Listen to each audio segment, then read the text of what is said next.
On the mic. I'm good to go? It's green. Well, the reason I mention that is because I guess this is live stream, so we'll get through this presentation. If anybody has any questions, I'll just repeat your question and then answer it because I guess there's live stream or people can go back and watch this. I appreciate being here. Jason, thanks for inviting me. My name is Scott. I'm with Multicoat Products. My title with the company is U.S. Sales Manager. I've been with the company a really long time, which you're getting ready to see in the next slide. But what you have here is I tried to put some general information in this folder. As you open it up, you'll see I included the pricing structure. And behind the pricing structure is what we call our general brochure. Multicoat is a manufacturer of a broad line of systems and coatings. We started in the pool industry, but if you flip through this, you'll see we manufacture a lot of items. So I was asked to come here today to give a presentation on what we call our scratch coat. And a lot of people call it bond coat. So that's what I'm going to do today. I'm going to touch on some other products that we have, but just touch because Jason asked me to come here just to speak on our scratch coat. If you can flip the next slide. Before we get into our presentation, I always get a kick out of this because when I had this slide, I asked my son, I said, what do you think of your dad there? And he said, well, where are you? And I said, well, I didn't think I aged that much. But this was me in 1993, and I'm actually on a pool. If you see the pool brush and these, I'm working putting coatings on a pool. So I literally cut my teeth in this industry in the field. Well, yes, you do. You'd be surprised though. But really where I cut my teeth is we used to restore parking garages. So we would do 500,000 to 1 million square foot of coating installation. So doing coating installation when I only have 6 bags versus 1,500 bags was easy to me. But I just stayed with the company. I mean, I was brought to the company when I was 15 years old, and the president of the company at that time said, because we had a contracting division, said that, hey, how old are you? And I said 15. He said, well, you got to be 16 to work here. I don't know, they just brought me. And I worked, and he come to me the next day. He said, finish out the week. So I'm 44 now. I'm still finishing out the week. Next slide. West Virginia is my hometown. I hear all the jokes. I get it. I love West Virginia. I'm a big West Virginia fan, big WVU fan, big sports fan. Does anybody know what this is here? This picture? Yes, sir. Yeah. This is a beautiful bridge. It's a one of a kind. Well, I got a goodie bag here that I go through Kentucky a lot, a big bourbon fan, so I got a bottle of nice Angel's Envy in here, some sweatshirts, some hats, some t-shirts, and all kinds of goodies in this bag. If somebody can get close, whoever gets closest. This bridge was built in 1976, the year I was born. This bridge is rare of its kind in the world. It's the number 3, well, it's the largest arch bridge in the Western Hemisphere. October 3rd of every year, they have what's called Bridge Days. Anybody ever heard of it? If you've never been, you should go.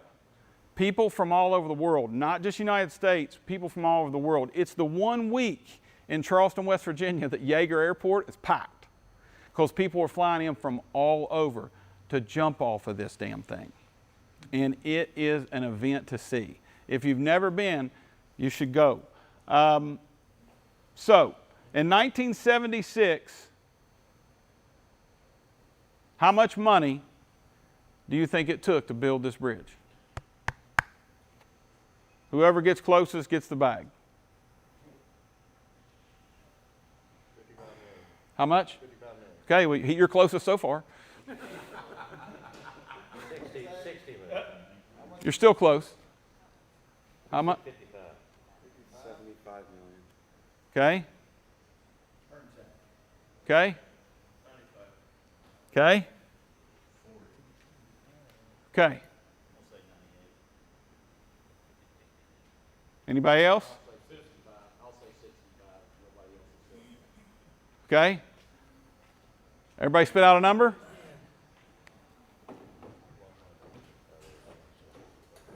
Gentlemen, we're guessing how much money it took to build this bridge in West Virginia in 1976.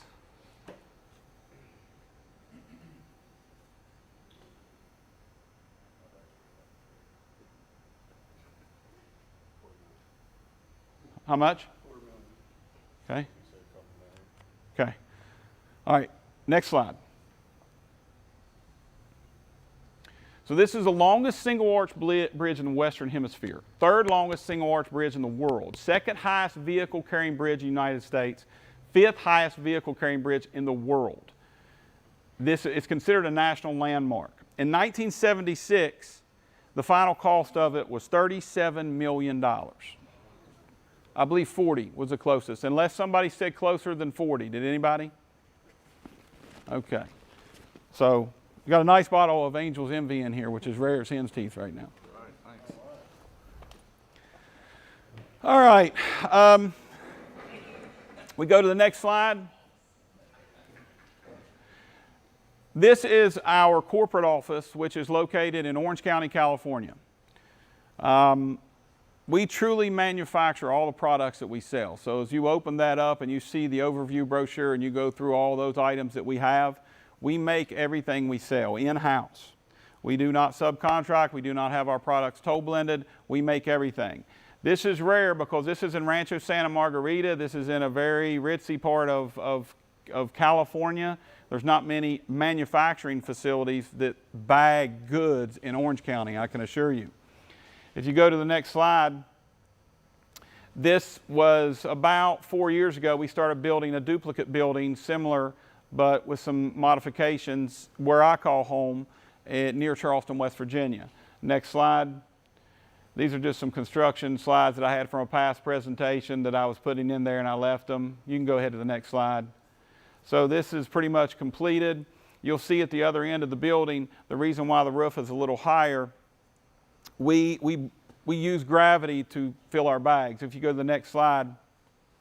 So everything is indoors. It's very rare. All of our bag materials and so forth are bagged indoors. So it's blown in, and you go to the next slide, gravity fills our bags. So we blow everything to a top hopper and it comes down. We got it really figured out nicely. We run 2 shifts a day and crank out a lot of bags.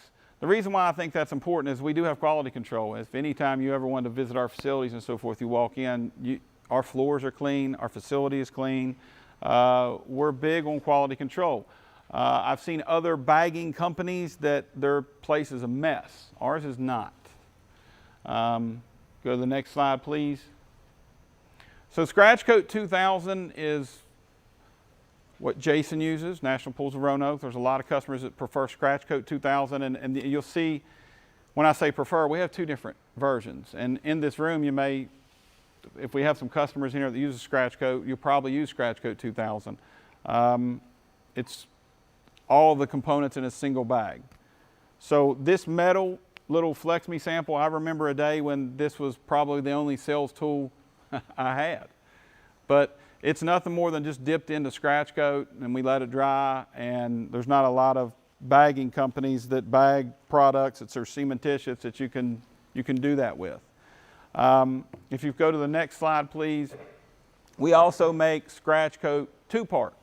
Now this is how bond coats, as my friend Doug with SGM will testify to, this is how it started. You had a liquid polymer with cementitious organic products in a bag, and you add the two, and it's sold in a unit. This is older technology in my opinion, but we do have it, and the liquid catalyst is a VAE, it's a vinyl acetate. A lot of times people like to have what they call milk or leche. They want to see the polymer rather than put water in the bag. So we do have both, and if anybody's interested, as Jason said, after this we'll mix up both so you can kind of see the difference side by side. Next slide, please. So scratch coat basically is just a base coat for replastering swimming pools. As Jason said, you all haven't done much remodeling conversations, but that's all scratch coat is a remodeling product. So it's just strictly for renovations. So when you replaster a swimming pool, one of the common methods is an acid bath, and it can be done correctly. There are times when I think it's sufficient, but is that how you guys do, Jason? Sometimes do you acid wash? Acid wash, soda wash. Okay. He's talking about, then the soda wash is really important in the neutralization of the acid. So lots of water, lots of soda, neutralize it. And this was, you know, the older method before people used scratch coat or bond coats was to chip out the pool, and they still do chips in the West. But there's also alternate versions of prepping a pool for bond coats or scratch coats. If you see the next slide. Throwing out my sales pitch, I'm not a big equipment sales guy because I sell construction related materials. So tools and equipment isn't my thing. But you'll notice one of the handouts that's under the folder, we do offer what we call a Plaster Blaster, and it's right around 9,000 PSI. It's an expensive tool, but maybe less expensive than some alternate hydroblasters and so forth, because it's right, which is what you guys, I saw a little bit of it yesterday. And the thing about those pieces of equipment is I'm not knocking them. They're expensive, they're maintenance, and sometimes they're overkill, and they can be dangerous. If you Google just multi-coat plaster blaster, you'll see a couple videos, and you'll see some testimonials of some of my friends in the industry that use them, like Sean Steele at Olympic Pool Plastering. You'll see him on the video. This piece of equipment is in the neighborhood of about $42,000 to $44,000 delivered. And like I said, and it's hard to get right now. I think we have a couple of them, but right now in this world, it's hard to get equipment. It's hard to get building materials because these are diesel engines. The engines are tough to get, but we're still building them. When I say building them, that is one thing we don't do in-house, but we've designed it. It's a nice piece of equipment. If you're interested in one or you want more information on one, you got my card, you can call me. If you want to see it more in action, just Google multi-coat plaster blaster and a couple videos will come up. If you go to the next slide, you'll see a video a little bit about what it's capable of doing.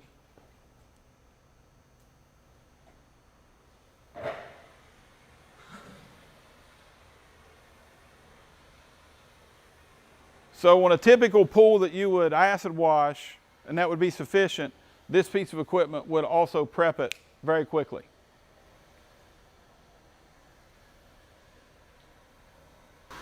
And that's blowing plaster off. Is that unpainted plaster? Yes, sir.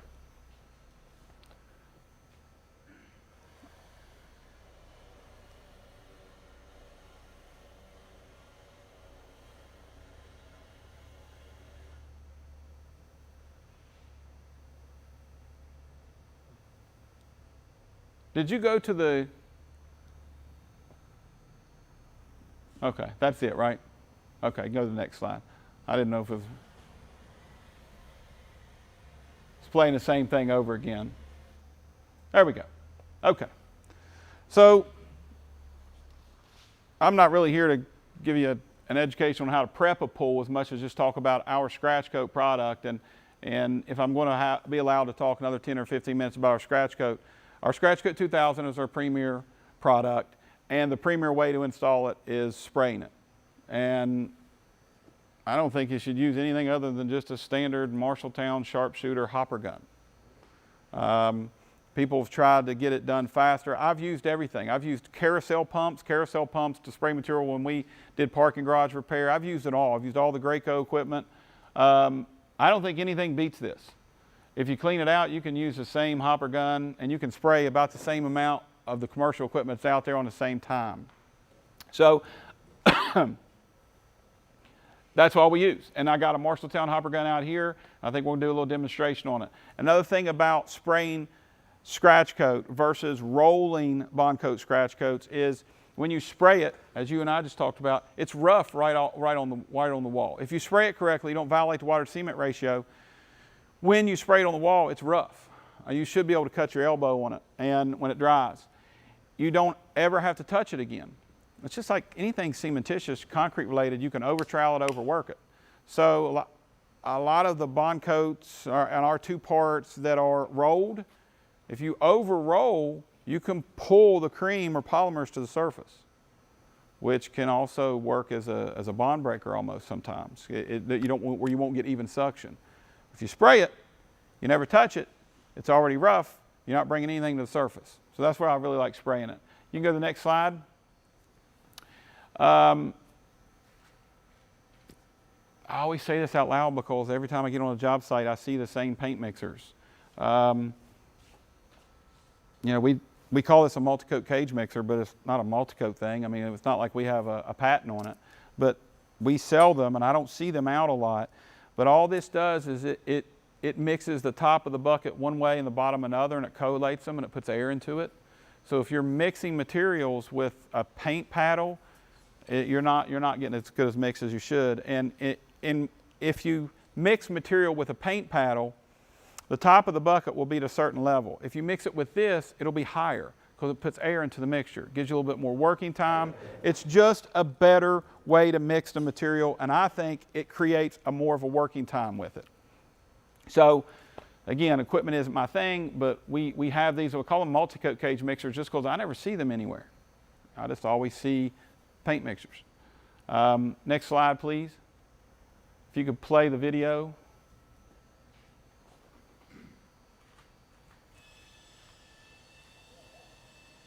So this is Scratch Coat 2000, and once again, I'm on a site right now.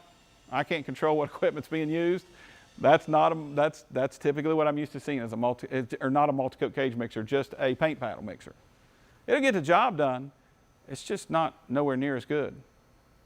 And so we highly recommend you have one of these. Next slide, please. So, is that a video? I think it is. This just gives you a little bit.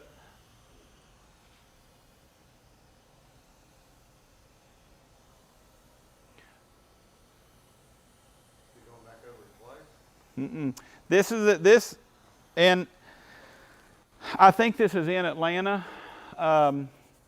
This is my friend Sean Steele, Olympic Pool Plastering, Pebble Tech applicator. He sprays about 90%. You can see the wall where he sprays. I recommend 100% coverage, and sometimes he does and sometimes he doesn't.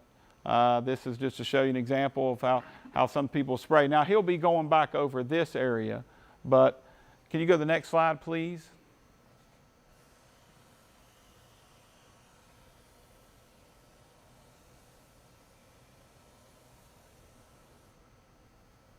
I think that's a video here.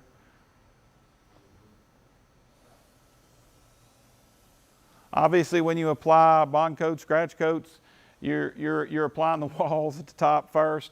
Sometimes people use a shield. They hold a shield at top to get the overspray, and then more times than not, people just wipe the towel off with a wet sponge as they go. Are they multi-coating on top of tile and stuff tile and stuff like that? You want to talk to them? Yes, sir. Yes, sir. We had a bad experience with a 25 meter by 25 yard pool here in Roanoke one time, where they had 12-inch wide racing lanes, old pool that we built, and they 6x6, 2 rows of 6x6 gloss black tile, and that was probably the second time we'd ever tried it. This has been 15 years ago, and before we shot, we went around. Everyone got on the lane with a rag and made sure there's no dust in the lanes. It was gloss tile. And we shot it, and we laid new racing lanes on top of the old ones, and it's the last time I've ever done that. So the concern is going over tile is the question or the concern is, will it stick? And you had some gloss black towel and you wiped the dust, you cleaned it and sprayed scratch coat over top of it, right? Yeah, I was concerned with the dusty that's glossy, so we'll make sure we get all the new dust that's off, any residues off the gloss. Because it sticks to most everything. You know, we did it a month prior to that job with basically 6 rows of 2x2 combination lanes. And anyhow, we got ready to plaster, we're walking around the pool and crunch, and like I start looking, oh my gosh, disaster. Yeah, you know, you could have had a ceramic tile. You could have, that is probably, I'm sure it's an old pool, so it probably was a ceramic or a porcelain tile. I would not recommend going over tile. In this particular video, it wouldn't surprise me if they just went straight over this tile and did not prep it correctly. When I say prep it correctly, I would take a diamond wheel grinder at bare minimum. What I would recommend is what's called a PCD grinder. It doesn't look like much. They're pretty expensive. You can get them in a 4-inch cup or an 8-inch cup. They're called PCDs. And they're designed to demo. And they will tear that tile surface up just like that. And then you shouldn't have any problem with scratch coat sticking to it. I never have. But I have certainly seen scratch coat have a problem with certain tile when it was just wiped off. Our procedure now, on race lanes in particular, that's where we got a lot of surface area, we take all lanes out. Understood. If you want to, the problem is with the racing lanes having you just take the towel up. If I don't have a problem saying with confidence, if you prep tile by grinding the surface of it, because if you hit it with a PCD grinder and that towel doesn't come up, you've ripped the surface of it off, it'll stick. But a lot of people don't do that. But in the coatings world, a PCD wheel, whether it be 4-inch or 8-inch cup, they're expensive and they don't wear out very easily. The diamond ones are half the cost and they'll wear out. You do that and accidents throwing chips a little hard piece of tile all over the place. Yes, sir. I get you. I mean, the concern is that when you grind it, it's throwing chips and so forth. Absolutely. So it's chipping it up too. That's right. That's right. Next slide, please. Just less than root out of pool if you grind it like you're saying. It's all a matter of what you think is less work and what you think is going to give you the best quality. All I'm simply saying from a multi-coat standpoint, if you grind that tile with a PCD, PCD is what I recommend, because with a diamond grinder, you can, that's how we got this floor. The floor we're standing on was grinded with diamonds. And at some point it was polished when, you know, you started 100s and 50s and hybrids, but what you're doing is polishing the concrete. With PCDs, you're not polishing anything. So it's a demo blade. It's a demo wheel. You don't have diamonds in it? It does. The PCD grinders have tips on them. And anytime I want to demo something that I'm going to put coatings on, I use them. If you send me an email and so forth, in fact, there's a gentleman semi-local to here, Niagara Machine. Have you ever heard of a company called Niagara Machine? A friend of mine named Matt Walker sells these things. He's educated me a lot on this over the past decade. And the PCD grinders, you can put them on machines, you can put them on handheld grinders, you can get bigger, medium units. But yeah, if you ever have a question about it, or if anybody has a question about what those are, because you always got to be concerned when we're talking about coatings. I'm a coatings guy. So whether we're painting a floor, we're putting epoxy on, we're putting a waterproofing membrane on, and it's on something that's cementitious, your substrate's concrete. Anytime somebody tells me they're grinding it, I want to know what they're grinding it with, because they're potentially polishing it, even though it doesn't look polished. They're potentially closing the pores. So I don't mean to get off on a tangent, but as far as the tile that you saw on the previous slide, I guarantee it was some type of porcelain ceramic glaze that was slick as glass. I would grind that right now, because it doesn't take any time to do it. Most people don't. That's what we do. Okay. We're not doing big commercial swim lanes, but all the little bitty step tile stuff. I mean, we obviously check for hollows first. If it's bad, I'm getting it off. You pop them out or you grind them? If it's bad, I'm popping them out. But if they're just little individual pieces and they're bedded in real well, we just grind the top off and deglaze them. And it works well. Yes. Never had a failure. What kind of wheel do you use? Do you know? Typically, it's just the more aggressive cup wheel. I've never done the PCD, but I'm gonna look it up. Look it up. Look it up. It doesn't look like much. It doesn't look like it'll do anything. In fact, what you use looks more aggressive than a PCD probably. But look it up, and then you'll see. And then when you see it, like, well, that don't look like much. This is just a pool that I put a picture in because this is common. You'll see, if you look at the floor, this is dry, but it's gotten rained on, and you also see that there's just footprints all over it. But I mean, this is a common pool that's been scratch coated that's ready for plaster. That you got to make sure it gets dry. And a lot of times I've seen people put scratch coat on the floor when the floor is that wet. So I can't remember whether this was a picture that I took because it was wet and shouldn't have been done, or it was wet the next day. But both happen a lot. Gentleman asked me earlier about misting down a wall. I always mist down the wall before we put scratch coat on. I don't even care if it's an indoor pool. And I think the reason why manufacturers like us are very careful about saying don't mist a wall is because as soon as you tell somebody to mist a wall, they're going to hose it down and have all kinds of water on it. But if you truly mist a wall, number one, when it's hot, you have to get the wall cool. It'll cook the material, or it could. But even if it's not hot, it just provides really good even suction. If you just mist it, like him and I were talking about, even if it's indoors and it's cool, it's still going to dry in 10 minutes if you just mist it. Next slide, please.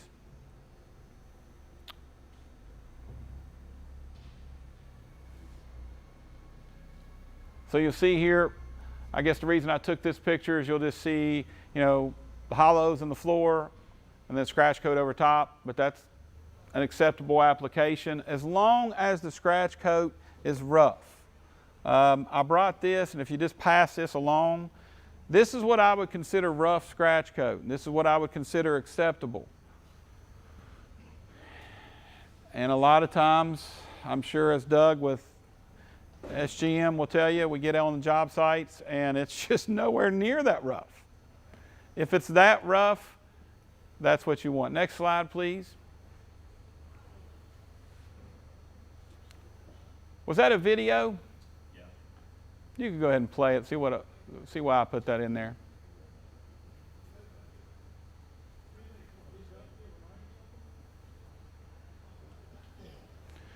Okay. I think I know why I put that slide in there. Now this particular pool is in Charlotte, and the one wall over there is against the house, okay? Now, does anyone in here use Aqua? Not anymore, okay. Well, we'll talk about it in a minute. I got slides on it, but we use that on this wall right here. And I'll tell you why in a minute. Next slide, please. Before we get off on a tangent, I'll talk about our two-part scratch coat. So we sell our two-part scratch coat a lot to customers who just, like I say, want what they call leche. They want to see the milk.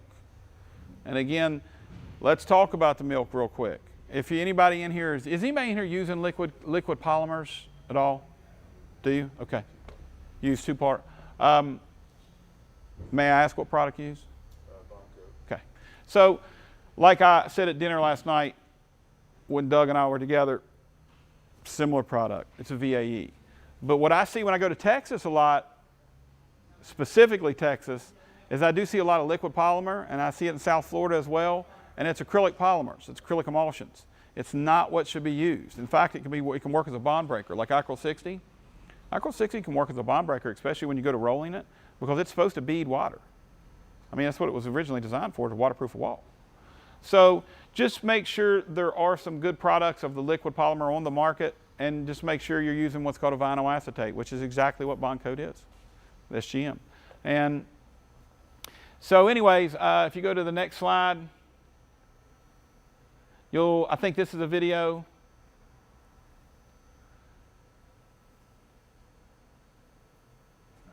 It's not. You can see the difference. I can see the difference of what it looks like in the bucket. Go to the next slide. And when you roll this, you really need an 1 1/4 nap roller, which are hard to get sometimes. Point being, I don't have one with me because I stopped at Lowe's on the way down here and I couldn't even get an 1 1/4 nap roller. So I think we're going to use whatever Jason has out here, but you get the point. When you're mixing this, when you're rolling this type of material on, whether it be a bond coat or multi-coat's two-part scratch coat, you need an 1 1/4 nap roller. We used to have these available to sell to our distributors, and they would buy them from us by the hundreds because you can't find them anywhere. Next slide, please. I think one of these might be a video. It is.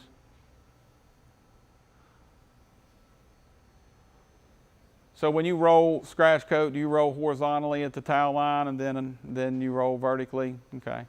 So that's the way I've seen most people do it and be successful with it. The thing, in my opinion, you got to be careful with two parts is people will have a tendency to put too much catalyst in it to make it easy to roll. And you're not violating the water cement ratio, but now you're just making it really thin because there is no water to cement per se. It's just polymer. Was that too thin? A little bit, yeah. But if he gets enough on the walls, you know, that's another thing about rolling it is, do you back roll yours? Do you come back and back roll it? Depends. Depends sometimes if it's too thin. So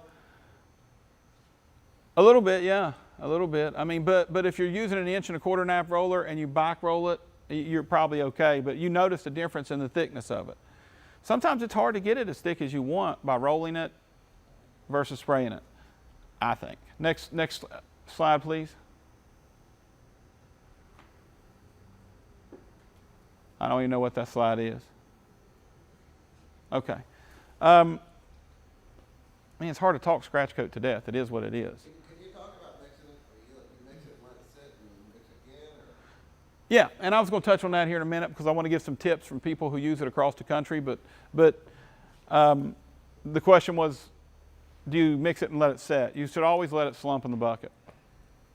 And that's another reason to have this type of mixer because it does collate and put air into it. So it'll give you a little bit more working time. How long do you let it slump? It depends how hot it is outside. You got to use common sense because a lot of people don't let it slump at all. But you should. If you're using the right mixer, when you re-break it, it'll actually be a little, the viscosity of it will be a little looser. It should. It does with Scratch Coat 2000. But we'll touch on it in just because I got some tips from some contractors, so I'm not up here just being biased. The Aqua product, we have a product that's similar to something like that. I say Aqua because it's kind of what is known in the industry, but we have a product called Vapor Shield. If you can go to the next slide, please. So this is in the handouts and so forth, and you'll see, you know, this is something that is used outside the pool and spa industry as well. Where I got sold on this, because we have a chemist that basically put a cut sheet on my desk and it sit for probably a year and told me all these benefits. It would cut down green window concrete, it'll do this, it'll do that, whatever. I had a customer, there's a lady who does coatings for me in Baton Rouge, and she had called and had a problem with effervescence. And this goes back about 5 years ago. And she called me and she said, look, it's a big overlay stamp job. But she had effervescence coming through so much that it was creating dime-sized nodules overnight. Do you have anything that will stop this? I don't, well, maybe. And I went to that sheet that was laying on my desk. And at this point, about 5 years ago, I was kind of unfamiliar with this, even though we were selling it and I wasn't actively promoting it. I don't know. I said, I have something, but I don't know if it'll work. And I started reading to her all this stuff. So I got this sheet on my desk. You know, it's coiled silica, it soaks into the concrete, it attacks anything that has alkalinity, forms a gel, forms a whale. I'm literally reading it to her. And she asked, are you reading? And I said, yeah, I'm reading. And she said, well, have you seen this? Have you used it? I haven't. Will it work? I don't know. Send me a pallet of it. I said, okay, if it don't work, I'll buy it back from you. I don't know. It worked. And then she got my attention on it. And I started really looking into this. What is this? And I looked into the science of it. It's a really simple product, but it does attack alkalinity. Now, this is baking soda. It's a really neat little dog and pony show. And this is Vapor Shield, just to show how it reacts to pure alkali.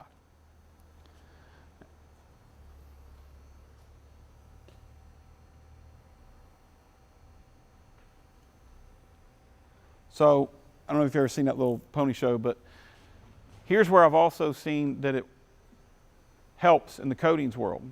If we're putting epoxy floor down on this floor right here, well, we couldn't because this one's polished, but a lot of people do garage floors and so forth, and they do epoxies. The main problem with epoxies is they do what's called fish eyes because there's moisture in the concrete. So when you prep concrete by scarifying the surface of it and you apply something like this, it's almost eliminated all the fish eyes. So it's doing something. And if you go to the next slide. Okay, well, I thought I had another slide on it. But we have combined that with one other product, and I won't bore you with it, but we make a product called Pond Coat. Okay? Federal government has allotted money to repair fish hatcheries across the country. They wanted a product that would restore a fish hatchery, and I didn't bore you with slides of it, and get harder underwater and blah, blah, blah. So we started developing a product, and we brought some polymers over from Sweden. We don't use these type of polymers in any of our other products, and developed something that they wanted. Well, then what we did is we thought, okay, let's combine this vapor shield with the Pond Coat, and we developed a product called Shield Coat System that we're using for waterproofing in areas where you don't want to use a membrane, as you're having on a problem now. I'm not big on membranes in pools. In fact, we as a company make the stand that we manufacture waterproofing membranes. We don't want them in pools. We only want them in water features when it applies, it's applicable. So, back to my little waterproofing pitch, is we have used this in pools, we have used it on negative edges, we have used it on water features. I'm a contractor by nature. I wouldn't put membrane on something and warranty it in your industry. I would this. What's the worst thing could happen? I can do a spot repair on this. You have a membrane, you have a problem, you have a big problem. It's just my opinion. But if anybody wanted any more information on that, you can just reach out and send me an email. To touch base on some of the issues that you have, I thought it would be a good idea and I'm almost done with my presentation, to mention some of the friends in the industry that are really big users of our products, and I reached out to them and said, hey, I just recently did this, so I wanted some new stuff. Peter is a friend of mine. He was Public Tech of Canada. He actually is doing something in Florida now too. His wife owns Siesta Pebble out of Fort Myers. Great guy, probably might be the next president of the National Plasters Council. Here's some tips he said. The tips that he pre-soaked minimum 1-inch nap roller and wring out. He used painter's buckets to use the material because they're larger than normal hardware store buckets. To measure water, we have an empty 2-gallon container from a towel additive. That's pretty important because, if you don't have that, people are going to guess. If I'm doing large commercial pool with adequate staff on site, I use a drum, a garbage can, with double paddle mixers to increase productivity. And keep in mind, he's in Canada. I mean, you're not going to do that in a hot climate area. But in Canada, where it's cool, he does that. In direct sunlight, I always ensure, what's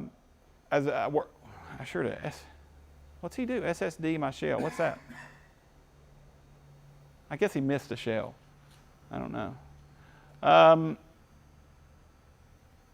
And he always works from the deep end of the stairs. Go to the next slide. Greg Williams, great friend of mine. He's out of Houston. Really good sized company. They have a company called Pool Works and they have a company called Deck Works. They use a lot of our scratch coat and they use a lot of our decking products and have for decades.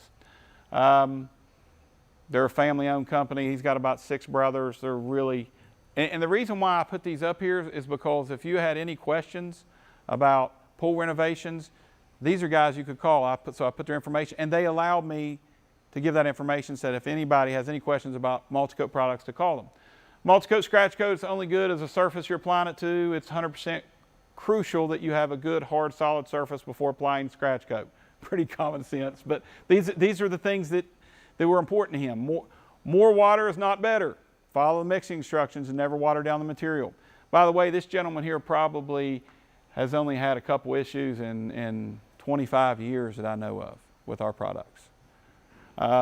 It's very important to use proper nap roller. Again, there's another nap commit to get good teeth. Make sure you can plaster the pool before you lose chemical bond. Don't forget the scratch coat has a life expiry. That's a good point. So, if you're applying bond coat, scratch coat, and you get past a 15-day window, I'd scratch coat it again. 15 minutes. I would. I've never talked to somebody that told me 28 is a common date for concrete to be cured. The thing about bond coat, scratch coat, they're designed to cure slow. What makes them work is their tenacious bond strength, but they're slow curing. So if it's thick, like that sample I passed around, that will cure slow. In fact, it will be soft for days. It'll be semi-soft after a week. After about 15 days, it's hard. You want to be able to apply a pool finish to that while it's soft so it welds together. So how soon? Within 15 days. Yeah, I mean, after you multi coat, 24 hours, 48 hours? Oh, people do it the next day all the time. We recommend 24 to 48 hours. Depending on where you're at, it's common sense. I mean, how hot is it? Is it indoors? Is it humid? But We do them next day a lot in South Florida. yes, sir. You do them next day every time. Yeah, I mean, You can do it. You in Florida, you can get away with bond coat in the evening and do it the next morning. it's tacked up in a few minutes. Like it's, So what we do is large competitive pool, the bond cut racing lanes. So we don't cover up all those racing lanes. So the bond, sometimes it takes a while to know where the racing lane is and how it's going each way and targets on the wall. So we can get close to that 14-day mark by the time we bond cut and then lay out tile, racing lanes, et cetera. I'm not saying that after 14 days you really have to kill it and do it. I'm just, for a typical residential, small commercial, you want to try to stay within the guidelines of putting the scratch coat on thick and putting a pool finish over top of it within 15 days. 28 days, in my opinion, is too long. 20 is pushing it. 28, it's fully cured, fully hard, and all you have is a mechanical bond. You have no chemical bond, in my opinion, nothing to weld together. The scratch coat, bond coat's fully cured. If we have the bond coat at a second time, I mean, I guess something's better than nothing. I mean, if I don't get all Right. detailed with it, is that That's right. That's right. Next slide, please. You've heard me mention Olympic pool plastering. I think they're maybe the second biggest Pebble Tech applicator in the United States, maybe third, but I think second. Really good friend of mine. He's been using scratch coat. These are things he said, been using scratch coat for 20 years, thousands of applications, great success. They spray everything. There again, he sprays 90% coverage, but very rough. He put that in there because he knows I always get on him about it, but that's the way he does it. They always apply in the morning, and he lets briefly after mixing and re-break, as you said. That's what he does. Sean Steele is one of those guys that usually does everything correctly, and a great business owner, and would be a great guy to reach out to if you ever had any questions. He's top notch. Next slide, please. Dave didn't get back to me with any tips, but he's a big user of our products. He's a board member of National Plasters. He's out of St. Louis. Is Dave a UAG member? I thought he was. Next slide.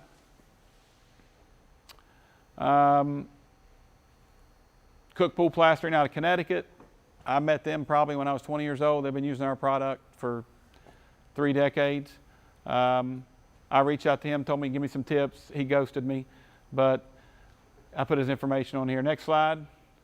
I'm done with my presentation, but we do have other products. These are some of the popular products that we have in the pool and spa industry, which is our decking materials.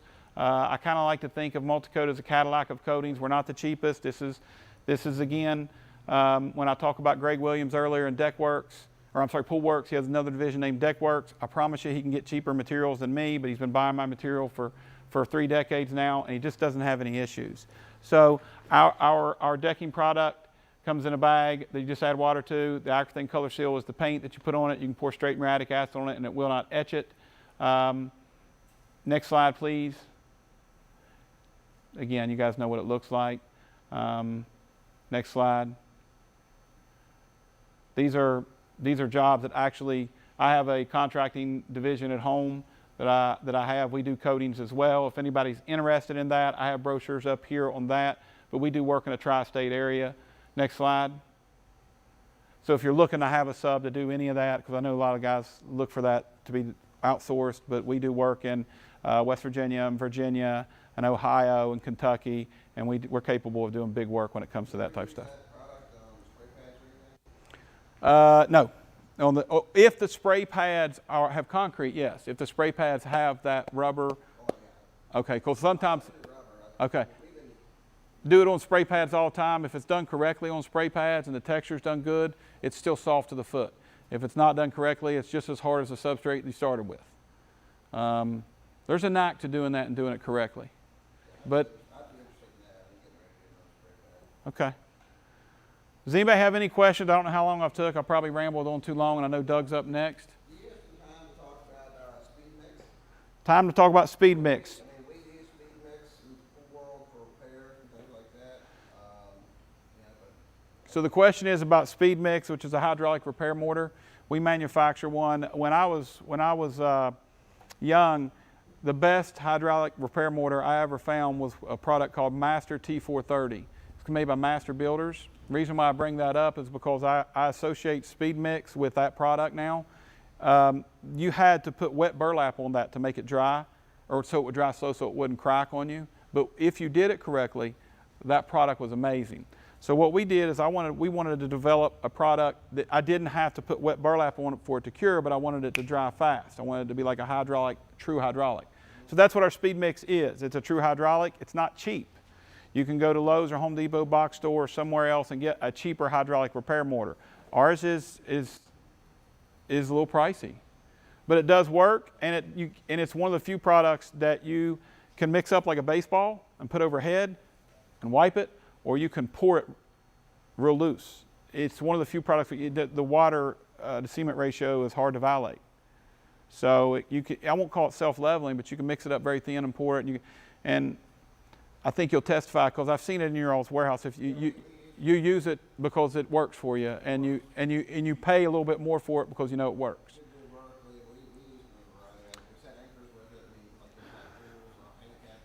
It does set quick. You can mix it up. You can see it. You can feel it. It'll get hot. No, you can't. And it won't craze crack on you, and you can feather it down to almost zero. So I don't know a lot of hydraulic repair mortars you can do that with.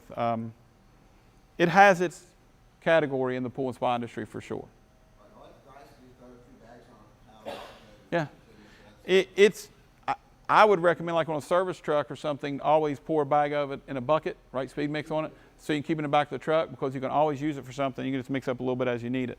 So if anybody is looking for a hydraulic repair mortar that you can feather down to zero, that doesn't craze crack, sets up quick, does what it's supposed to, and speed mix is good. I use it a lot.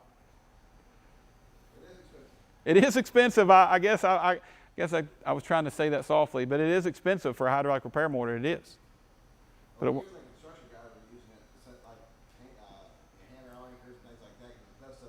it does. That's right. And speaking of expensive, we also have something called Speed Bond, which is a 2-part urethane injection for crack repair and so forth. And it's expensive, but it works. But it's similar to the epoxies, like the Dynamixes and so forth. The difference is it's not as brittle. The epoxies are real brittle once they dry, and then once they age, they get real brittle.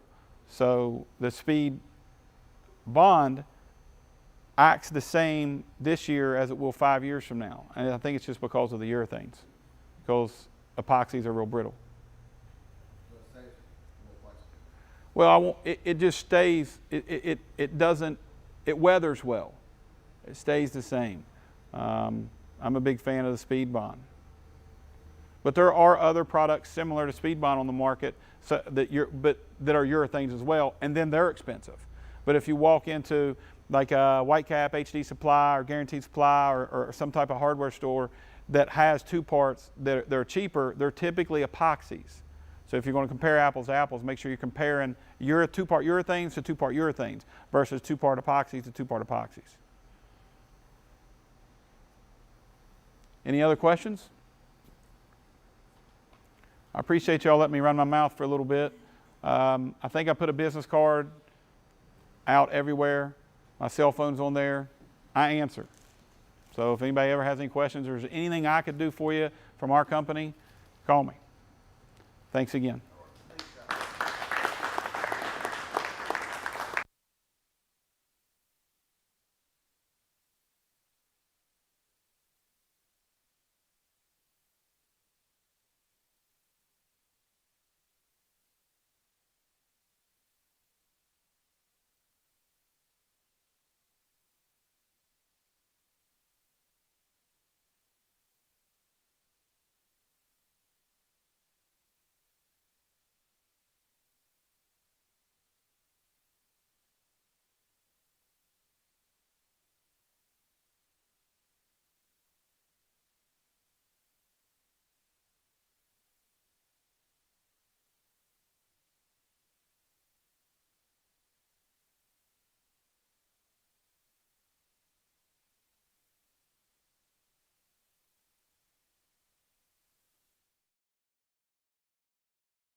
Good morning, everybody.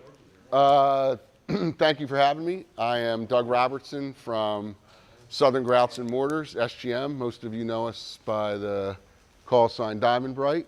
Thank you for having us, and welcome to UAG. I kind of cut my teeth the first time with UAG back in February, March at your local meeting in Scottsdale, and it was a great experience, and we really appreciate the support, and had a lot of people come and talk to us, even that weren't using our products, and we're very appreciative of the vendors being there, and so we been a pretty good relationship so far. So we very much appreciate you letting us come and spend some time with you guys this morning. Most of you, I think, are probably familiar with Southern Grouts and the Diamond Bright name. We offer a host of other ancillary products. At the end of the day, we're really about pool plaster and setting materials and mortars. Next slide, please. So the company is family owned. One owner, Ron Picayune, his daughter's the vice president, general manager is Bob Pritchard. We've been in business for 42 years. We have 3 manufacturing facilities, Pompano Beach, which is where our headquarters is, Tampa, and just south of Dallas-Fort Worth. And we pretty much cover the globe. Obviously, those products there. And then we work from the inside out. Next slide, please. So we have a host of ancillary products aside from Diamond Bright and our pool plaster. We make a hydraulic cement pool patch. We make thin set. We make grout. We make a product called Spray Deck, which is cementitious overlayment. Excuse me. Mortar mix. We just came out with a line of sealers and polymeric sand. So anybody that's out there throwing in pavers, if you're looking for something like that, we offer that. So next slide, please. Next slide, please. We just came out with some new colors in our River Rock line. 7 new flavors. We've redesigned our pool finish catalog and redesigned our website. So our website was pretty detailed. It focused on dealers and distributors and contractors, and so we try to narrow that down, make it a little more user-friendly, a little sexier, and so if you're on our website looking for products and services, hopefully you'll be able to find what you're looking for with a little bit more flexibility and ease. So, next slide, please. So we're going to talk today. Jason asked us to chat about job sizing, crew sizing, surface profile, and some weather conditions, and mostly exposure. So I'll talk a little bit about our products, but it's not necessarily a commercial for SGM. I do not profess to be your technical guy, so I want to just put that out there. I'm more sales oriented than I am on our technical side. So if I don't necessarily get it right, I'm sure somebody will call me out on it, but try and give you as much information as I can without fumbling this thing. So next slide, please. Next slide, please. So obviously, being able to diagnose and take care of calculating average depth, surface area, coverage area, pretty important. I think everybody here that's been around for more than 15 minutes has a general idea of surface area preparation. I don't think that's any secret. We have a calculator on our website, which. Wait, where was that coming? I use this sometimes, and it's pretty close to what I think it would be. Yep. There. So it pretty much, the calculator on the website takes a lot of the guesswork out, particularly when you have extra areas, shelves, benches, that type of thing. And so it's pretty important, and you're thinking to yourself, well, you know, why are you talking about coverage calculation? I'm a builder, I'm either gonna throw that to my plaster guy and let them take care of that, or if I'm doing it in the house, I already know when I'm doing it. The difference is that if you are using a pre-blended product, which is our material, or you are using a component product, i.e. wet edge, pebble tech, where you're mixing your own, coverage rates are a little different. So if you're talking about Diamond Bright product, all of our products are obviously pre-blended, so our Diamond Bright coverage on a renovation gives you a little more than you would on new construction. If you were talking about a marble type finish like our Durazo or Pool Bright or Ultra Pearl Bright, those get you a little more coverage than that. On the River Rock side, on our Pebble side, you get a little less coverage. You're talking about maybe 16 to 18 square feet. So some of those things, a lot of those things come into play, and it's important to know that. Just a little food for thought there. So next slide, please. So as far as surface preparation goes, you know, I think Scott had alluded to that, and Jason, you know, different strokes for different folks. We make a bonding agent, bond coat, scratch coat is out there. You've got people, when I say different strokes for different folks, in different parts of the country, we don't roll the same. So what we do in the Northeast isn't exactly what some folks do in the Midwest. And a lot of people, maybe west of the Mississippi, are doing chip out. So you find that's more prevalent in California, I think, than anywhere else. West Coast is a chip out market. Arizona's a chip out market. Yep. And it's a hard pressed sell to get them to use Yep. this. They just got so much labor that's used to doing it. Yeah. And Which is interesting because when I go when I go to those markets that Scott's talking about, I'm not professing that chipping out is bad, but it's labor intensive.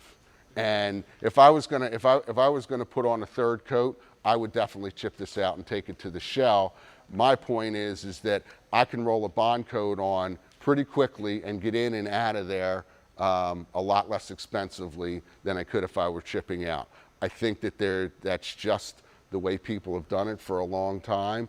I guess my argument about that would be the amount of time that it takes, the labor that it takes, the number of people that it takes, and then when I'm talking to the contractors there, and they're saying, man, you know, we're really on a tight budget. I can't afford a dyed surface, or I can't afford a pebble, so I can't afford an upgrade because my margins need to be super thin.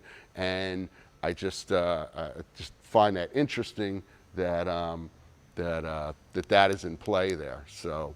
I see a lot in the state, a lot of state parks are requiring chip out now because they've had really bad experiences with the lamination, and they don't want to take any chances, so they're making me bid it full chip. Okay. Well, I mean, my argument about that would be that, you know, as you well know, that you are only as good as the substrate that you're going over the top of. So, you know, we've had issues where the plaster stuck to the bond coat, and they had a delamination, but it was from the original surface, and the original surface delaminated. The bond coat stuck to both sides. So that's fine if they choose to do that. No problem there. But I would throw out to you that you know, we make bonding, we make our bond coat in two ways. We make a one-step, and then we make a two-part, and both are equally as good. I can argue both sides of the coin there. If you want to use the one-step, it's good because you only mix up as much as you need. Two-part is resin-based. You get larger coverage rate, and in different parts of the country, we sell both, and quite a bit of it. So I would say you probably sell more your one-step, right? Just than you do your. yeah, Multicoat primarily sells Scratch Coat 2000. The two-part Scratch Coat is a very small percentage of our bond coat, Scratch Coat type sales. Yeah. Very small. Yeah. And that's due to Florida and Texas buys a lot of SGM two-part, and they own that market, and I'm not interested in it. I'm not interested in it from the standpoint of you got to beat your head against the wall, and you know it's a cheaper product, sold at a less price there, and Right. but SGM owns the two-part Yeah. market for sure. Yeah. And it's you all are in Florida, you're there in Florida. We used to have a facility in Florida, but we don't Yeah. anymore. Yeah. So Yeah, stay for away sure. from it. Stay out of my Thank you. Next slide, please. So as far as coverage rates go, our bond coat, our two-step will get you around 500 square feet, 450 to 500 square feet. Our one part will get you around 200. This is a pool here that's already been prepped, and they're getting ready to go. National Plaster Council, typical recommendation is around one person for every 300 square feet. So when you're out there plastering, pretty good rule of thumb. Again, these are our coverage rates here. One man for every 300 square feet. You know, we run into a lot of issues where guys show up. You have one guy on the mixer, you have a couple guys in the pool, and they're trying to accomplish a pretty good sized pool. You know, at least in the Northeast, pools run usual typical 800. So you guys 20 by 40s, Jason, average size of your pool? Getting smaller than that, I mean, 600 to 800 square feet. Yeah. 600 to 800 square feet. Some totals. Yeah. Mike's still doing about 25, 40. So this is what I had alluded to earlier. Excuse me, these are our typical coverage rates here. Our Durazzo is our polished finish. Our River Rock is our pebble, and then of course our Diamond Bright. So on new construction, you get a little less coverage because you're soaking the material in. On renovation, you get a little more. So our bond coat, again, if you're using our one step, you're going to get about 250 square feet, regardless of whether you roll it or spray it. And then our two parts, somewhere around 450 to 500. So. Weather and temperature. Next slide, please. So just a couple of points about mixing.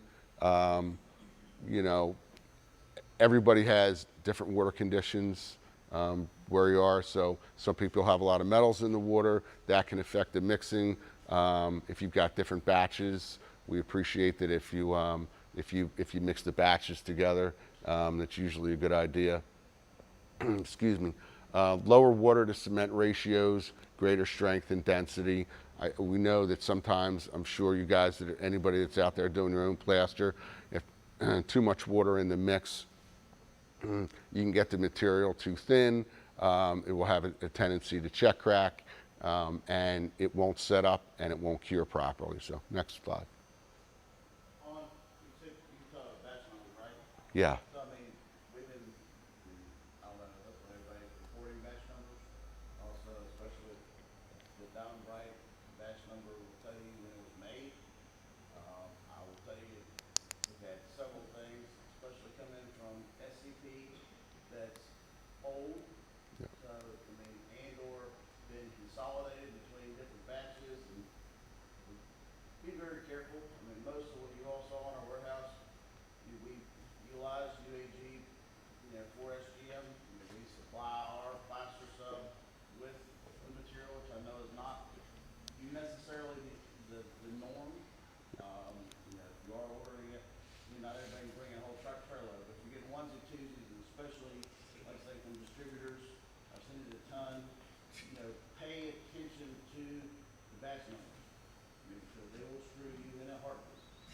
2 years old, had them four pallets they delivered this spring, and I went and started reading them as they were taking them off the truck, and they tried to argue with me, and I was like, man, I've been to their school, I know how to read their stuff, and anyways, their story back to me was it was delivered from SGM, and it was 2 years old, whatever, but they got to take that back. I would tell you that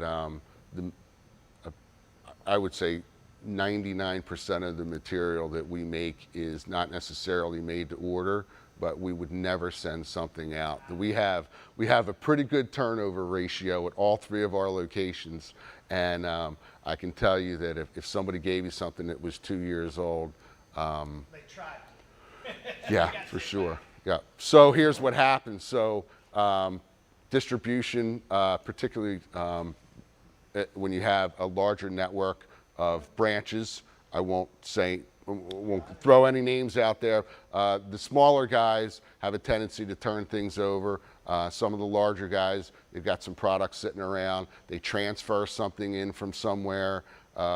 The ops guy or the warehouse guy at distribution A sends that out. They're not really paying attention to that, or they don't know how to read the batch numbers. So you get some stuff that's pretty old, and unfortunately that does happen.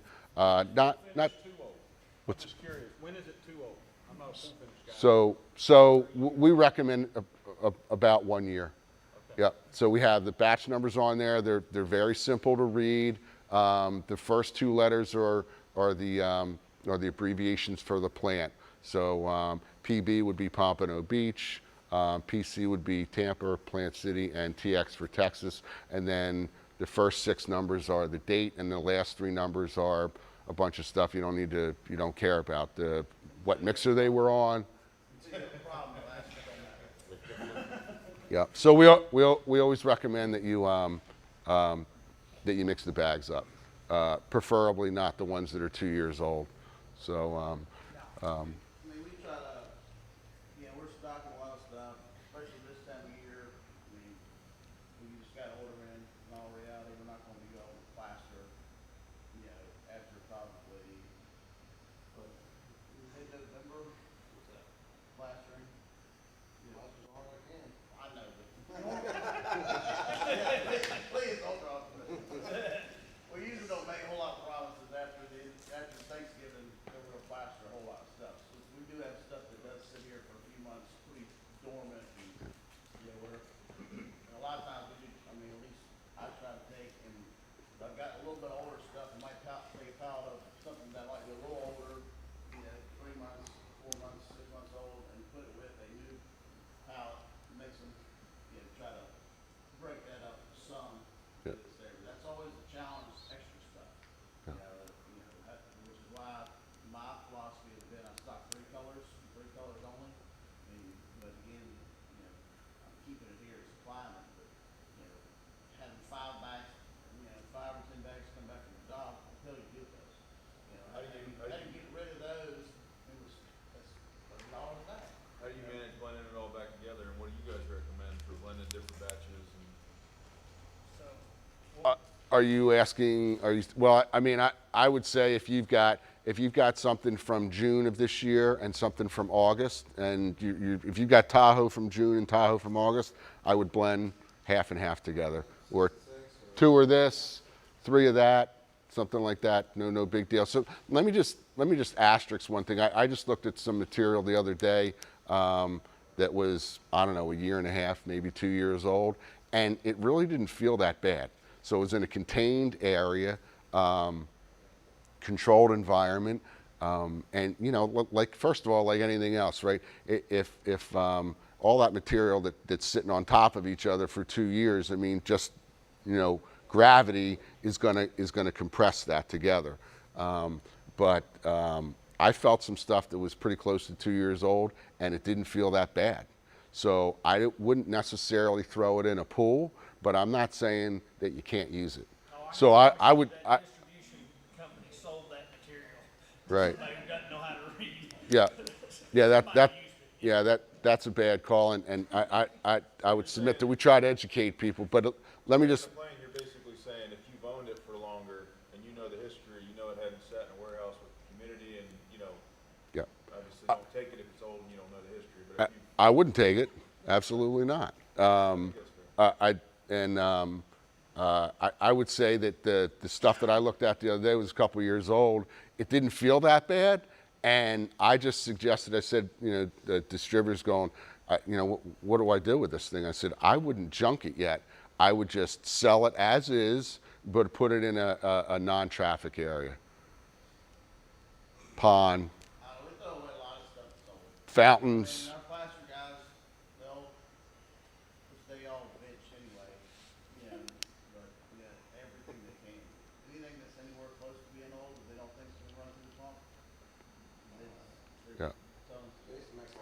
or they can use it for they can use it for whatever other application they want to if they think they can get away with it. But as is means just that. So typically we say a year, and I can tell you that we turn and burn our stuff pretty quick. So wherever that came from, it was just an example of, yeah. you gotta really, and another thing, I know the guy that's picking the bags up, putting it in the mixer is usually the newest guy. Some people don't have people that have been with them for 40 years, but that's really one of the most important things is making sure if you've got 3 different pallets of the same material, but it's all different batch numbers, Right. pulling a couple off each. And I mean, trying to get it where you don't have those big variations in color. 2 things.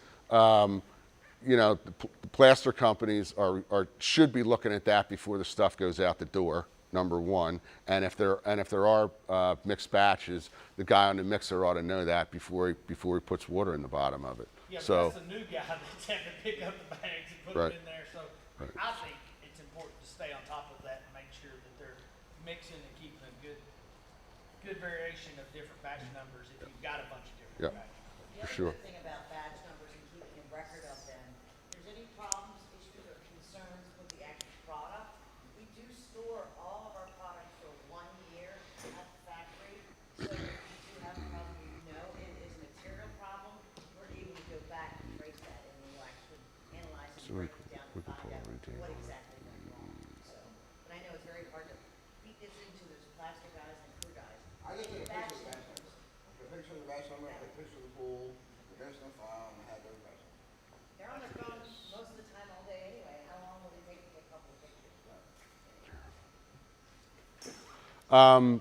We were talking about mixing before and application, and I asked our technical manager to throw this slide in here. So, you know, for those of you that aren't necessarily mixing every day, that aren't doing actual physical plaster work, so you know, in different parts of the country, right, temperature, weather has a lot to do with set time. And so at the end of the day, a lot of these guys are trying to get 2 pools done a day, particularly in this time of year or in the beginning of the season. And it's not necessarily, you know, 75 all day, every day. So people like to heat it up to get the floors to run out, or to get the walls to match up with the floors. So we know that calcium gets introduced. We just have some recommendations about what to use and how much to use. So, you know, just like anything else, there's good, better, and best. And so if you're using 98, 99% calcium, then that's usually a good recommendation. The stuff that is maybe lower grade, that is less expensive, has a lot of fillers in it. And that stuff has a tendency to have a bunch of junk in it that can change the setup time. It can change the way the actual plaster cures. It can change the aesthetics of the plaster. It can turn it gray. It can get it to model. And so we recommend a certain amount of calcium, which is 2% by weight, or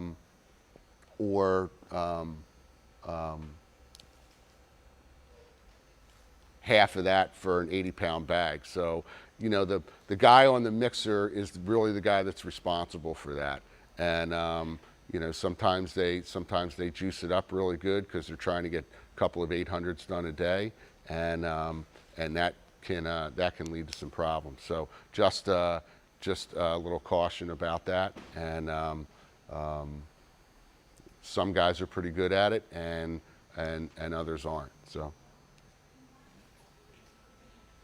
this is just a user-friendly notification. It just says job site additives such as calcium, chloride solutions, pump aids, or bonding agents can affect the color of this product. For best results, mixing clean potable water, adding other approved additives, a portion of the mix to dissolve the additives, seen and added final amount to additives introduced should be at the end. So we've had some issues where people put the water and the calcium in the water. We recommend the calcium, in particular on dyed surfaces, goes in last. So sometimes that there has been issues where the calcium can directly affect the pigment, and it can change the color of the pigment or not get the pigment to go off. So we recommend the calcium going in last. And that has been a pretty effective measure. So everybody knows temperature is a huge deal, right? So a day like today, Jason's got his guys working in the back. It's not particularly sunny out there, so these guys are throwing some plaster up the wall for us to go out and look at. You know, colder temperatures, slower set times. These guys are going to try and throw some calcium in to nuke this thing, to get this thing to set up so that the walls and the floors match up, but they also know that it's cold outside. And so what happens is when the shell is cold, when the air is cold, the shell is cold, we recommend at least a 40-degree ambient temperature for a couple of days before they go out and plaster. I know that doesn't happen. I know what happens overnight. It's 38 degrees. They come out and they say, well, you know, it check cracked, or it's taken way too long to set up. It was, well, what was the temperature? Well, it was 69 today, except it didn't get to 69 until 2 o'clock. And so that is, it's typically problematic. And of course, when that happens, when it's colder out, the material doesn't have enough time to, it sets, but it doesn't have enough time to start to cure. And when it does that, you're subject to check cracking. Obviously, that's problematic. So at the end of the day, you know, we get the fact that, you know, there are not all favorable conditions all day, every day, every time. And we know that, you know, in different parts of the country, like here in the Northeast, like in the Midwest, those factors play a fairly dominant role because you have such a small window, right? So, you know, you've got basically, if you're lucky, if you're really lucky, you're having a pretty good March, and you've got, you know, April, and then in the fourth quarter, if you're lucky, like today, you've got some Indian summer, and the weather is pretty nice out there. Coincidentally, on the other side, where it's super hot, Texas, California, Arizona, you can have the same problems where it's too hot out there. So, you know, set times are a big deal, and temperature obviously plays a big factor into that. And so those are considerations that you should probably be taking a look at. Next slide, please. Joe, do you see your guys, they putting calcium in the summer? In the summer, Just a little bit, or they not using it all? in the summer, it depends on what they're trying to, I mean, we're one of those markets where they might be trying to get 3 pools in a day. Right. And they're probably not 20 by 40, but they're probably still 700 TIA. I mean, so, I don't know, I guess it depends on the crew, it depends on, that was another thing with the numbers. When it's hot, we got way more than one guy for 300 square feet. Like, we're not doing 2 guys in a small porta pool, we're doing about 4, 5, 6 guys, you know. And the only reason I ask is I've had, of course, downright being exposed aggregate versus, you know, white marble.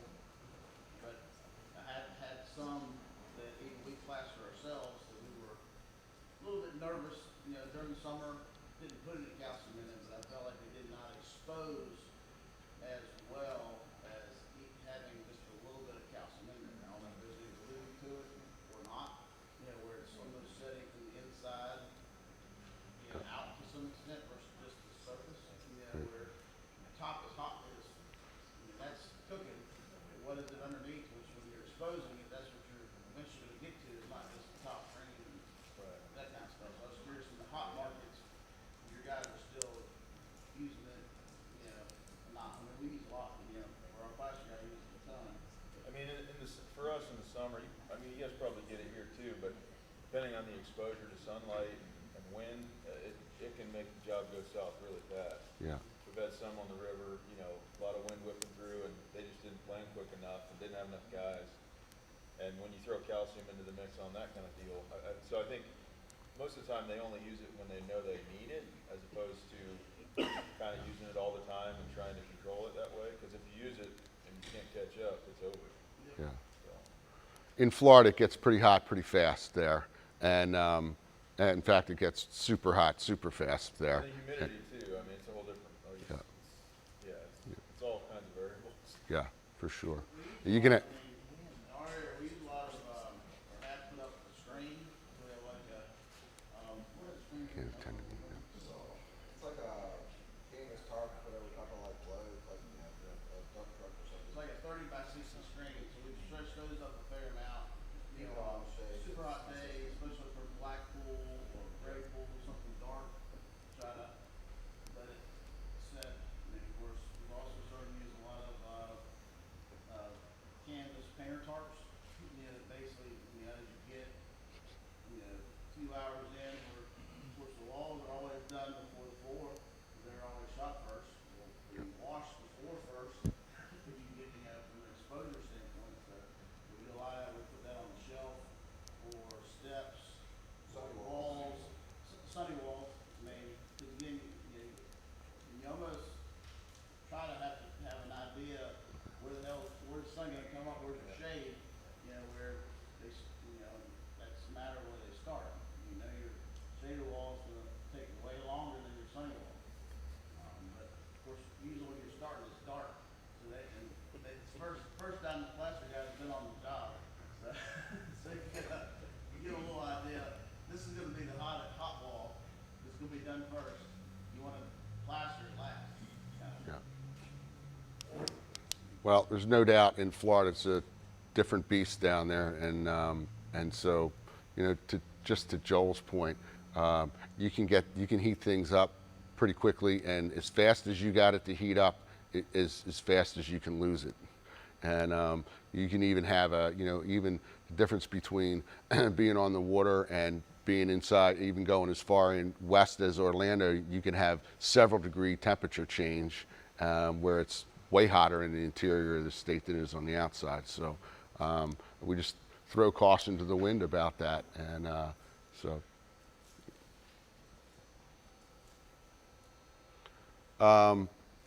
I want to talk about this. I know that, you know, this is, again, what happens in the Northeast doesn't exactly happen in the Midwest, and they do things differently in Texas. They do things differently in California. Some people don't expose our products at all, where it's so hot there they don't have enough time to get out there and wait for it. It sets too fast. They don't have enough time to want to water wash it. But there are different techniques. So some people like to wand. Some people like to sponge it or rag it. Some people will just let it set and then come back the next day and acid wash it and pressure wash it. So when I came back to the Northeast to sell plaster here, we were talking about, I was talking about water washing and ragging. The guy says, look, man, I just put it on, fill the pool up, and we do a hot start. Does anybody here do that? Put water in it, dump acid in it, circulate it to expose it. So certainly an acceptable practice. A lot of people do that. I don't know how many people here are familiar with that, but it's White, yeah, commercial white and oyster and white colors, I would never think about doing it. So my only thing about an in-water or hot start is I think that when the pool is empty, whether you expose it the first day or the second day, I think you have the ability to pay a lot more attention to detail when the pool is empty. So if you have a couple of guys that were sleeping and you've got some underexposed areas, you can pay a lot more attention to detail when the pool is empty. You don't get that, in my opinion. I don't think you get that with a hot start. I also think it's a lot more labor intensive, and so when you're working on some pretty tight margins, to go back to a pool that you did the next day, somebody's got to be there at least once a day and you're going 20 miles one way. I think it's difficult to get consistency out of that, and I just think unless you've got a bunch of different crews out there that are doing your plaster, and then you're doing your prep, and then you're doing the back end, I think it's pretty difficult to get some decent consistency with a hot start. I will tell you this though, I've talked to a lot of guys, I've seen a lot of pools, and the guys that do it, that have been doing it a long time, are pretty good at it. I don't know how many they fumbled before they got it right, but the guys that do it are pretty consistent. I would just argue that I think you have a lot more control over the pool when it's empty. And it takes a lot of the guesswork out, and that's my 2 cents about that. You know, our products, you can put them on, you can water wash them the same day. Anything with a dyed plaster, with dyed surface, regardless of what it is, whether it's pebble, whether it's diamond bright, whether it's wet edge, I typically recommend that you expose it the first day and then come back the next day and do a water wash, a light acid wash and pressure wash. So what that does is brings all the dead dye that comes up to the surface and takes it off of there. I think, again, you have a lot more ability to be able to control the exposure when the pool is empty. I always recommend that you start at the bottom and work your way to the top. So typically at the main drain, start on the floor and work your way up, and from the walls at the bottom and come up when you're doing an acid wash. You know, you can have the best exposure in the entire industry, and you can ruin it in 15 minutes when the guy walks around the top with a water acid can and he just streaks this thing to no end. I've seen that a million times. So my recommendation is to start at the lowest point, so that any of that acid that's coming back down the floor has already been burned off. Well, I will recommend that you have at least one guy on the can, one guy right behind him or her with a brush, and one guy on a hose. Most crews can't afford to have 3 guys, but I would have at least 2. I've tried to do an acid wash on an 800, and it's pretty tough to do it with one person. I can tell you that for sure. So that's my recommendation on that. We just came out with a product called the Jewel Series, and it has we've loaded it up with colored quartz instead of a dye or a pigment to eliminate streaking and color fading. So think our Cool Blue or Super Blue on steroids with all colored quartz, and we've eliminated about 90% of the dye. We put a little bit of dye in there. It looks great, and we probably have 20 pools in the ground, and we've had a tremendous amount of success with it. We did a test pool in 2018, not too far from our Pompano shop, and that pool, the steps, the entire pool looks as good as they did the day they did it, because there isn't any streaking, there isn't any blotchiness. The colored quartz is fired, the color is fired on there, and the pigment on that stuff doesn't go away. The pigment that's actually in the cement that gives the aesthetic appeal, the flavor in there, isn't necessarily as durable and as the colored quartz. It's a little bit more expensive, but if any of you guys are out there that are experiencing that, and I know everybody does, because I talk to a lot of builders who say, man, I can't get rid of this blotchiness. I can't, my dyed surfaces look terrible. I'm sick and tired of going back and acid washing this pool or having to redo the pool. And unfortunately, I just had this conversation with somebody the other day that, the service tech guys, 98% of the time, it's typically a service issue, and they've been getting away with that for a long time. So we kind of went back to the drawing board, and we have something that we think is going to work. We make it in 6 colors, and I would invite you to take a look at that. It's on our website. You can come see me before you guys leave today, but it's called the Jewel Series, and we're out there trying to eliminate streaking and color fading. So if you're interested in that, and I think everybody is, come see me. We can talk about that. So anybody have any questions about acid washing or exposure techniques? Probably yes, no, maybe. Joe, are you doing plaster in house? You're not, right? Okay. Yep. Yeah, they water wash and acid wash, same Okay, yep, sounds good. They are acid wash, not clear water wash? Yeah, generally it's pretty light. I mean,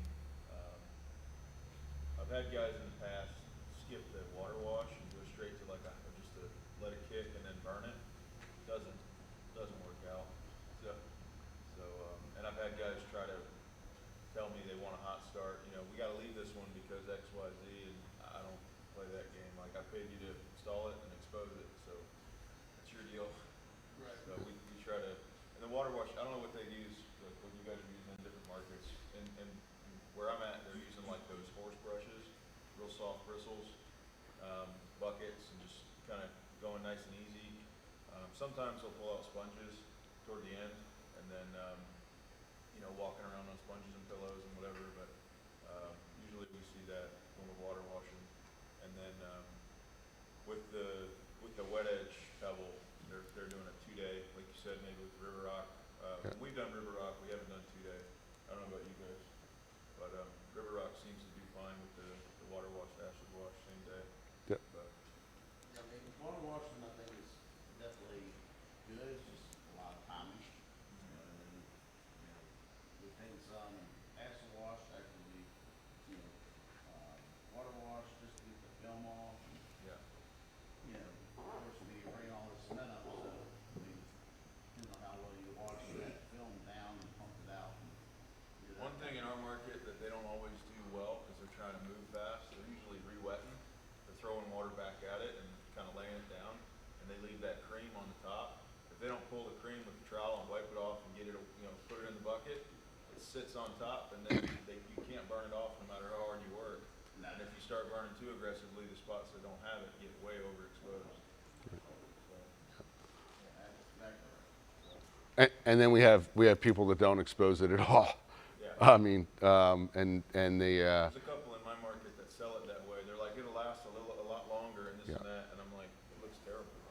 not only that, but you know, when you show somebody the sample, there's a certain expectation, right, that you're going to get the finished product of what they showed you. And some guys, to Joel's point, they're out there selling this. It'll look like that eventually. So I would say that there's a couple things in play there. Some guys are just lazy. They want to get to the next pool. They don't want to spend an extra couple hours water washing that. So again, there's we get some calls sometimes, and it'll look like, so some guys are showing the back of the sample that's not exposed, and then flipping it around and saying, hey, this is what you'll get eventually, which I don't think is a great way to sell that, but some people are doing that for sure. So, anybody have any questions about anything? We went through this pretty fast, but I know we're on a bit of a time constraint. So, next slide. It's just at our pool wall in Pompano Beach. Some exposure going on right there. Water wash with a sponge. No rocket science involved there. Next slide, please. Typically, that's what it should look like. So, I don't have anything else unless anybody has any questions. Let's take a quick break and then let's meet out back. Yep. If anybody has any questions, come see me in the back.